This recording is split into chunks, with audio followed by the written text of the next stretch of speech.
Andrej Antonić, engleski jezik.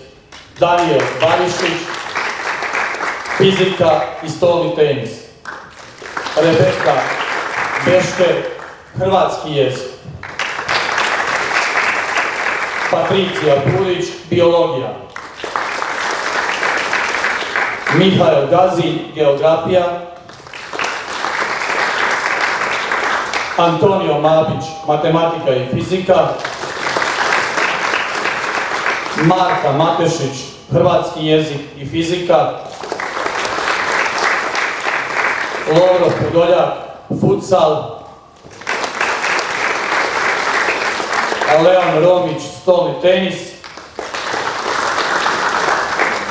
I Teodora Sakoman, košarka ili drama. Evo, sada ih sve pozdravite pljeskom.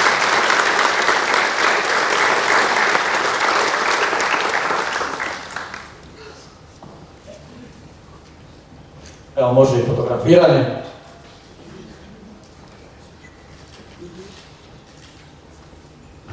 Hvala Karlo. Slijede maturanti 4. razrednog odjela. Katarina Barišić, engleski jezik.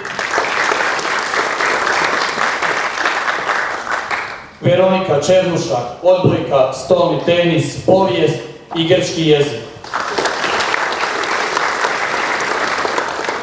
Ivan Grbavac, odbojka. Stjepan Jovanović, odbojka i košarka. Karlo Kuburđić, futsal, odbojka i košarka. Valentin Lovrić, futsal, odbojka i košarka.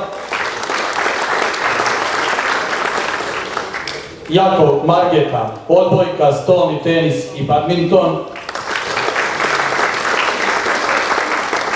Te Monika Marukić, stolni tenis. Sportski razred. Smiješak za fotografa. Možete još jedan pljesak.